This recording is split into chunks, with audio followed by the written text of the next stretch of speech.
Hello everyone. Today I want to explain about a very simple but very important workflow. How your application moves from code to Docker container to Artifactory and then to Kubernetes.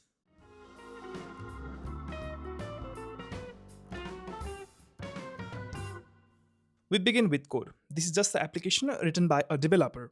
It could be Java, Python, Node.js, whatever language you like. Now the problem is this code alone is not enough. Why?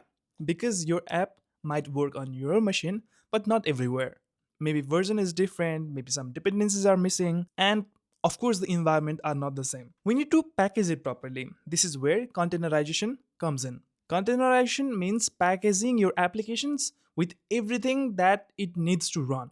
Not just the code, also the runtime, libraries, dependencies, and most common tool for this is Docker. Here Docker uses the Dockerfile which tells Docker what to do, how to build an image. Think of it like a recipe. It tells what base image to use, what files to copy, what command to run, and how to run the application. From that Docker file, it creates the Docker image, and this is really important because that image is the packaged version of your application. It is not running it, but it is ready to run package. Now here comes the next step. You do not want to keep that image in your device. You want to keep it somewhere in the cloud or somewhere that other people also can use it, download it, and run it. So we push it to the Artifactory. Artifactory is like a warehouse of this kind of software artifacts. In this case, artifact is your Docker image. You publish that in some kind of central place, and you can download that image in future whenever you want. This is useful because Kubernetes doesn't want to depend on your laptop. It should pull the image from proper shared repository. Now we finally come to Kubernetes. Kubernetes is a system that runs and manages containers. But Kubernetes doesn't run your source code directly. It first pulls the image from the Artifactory and run it.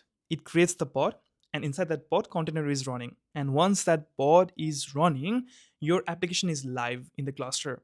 So the full flow is you have a code, you containerize it using a Docker image, you push that image into the Artifactory, that's a shared repository, and Kubernetes pull that container image into a pod, and once that pod is running, it is live in the cluster. So that's really simple workflow if you understand it.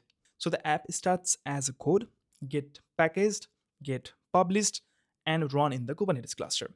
That's all for this video. I hope you liked the content, and we will be coming up with similar content in future about Kubernetes, and I will see you in the next video. Thank you.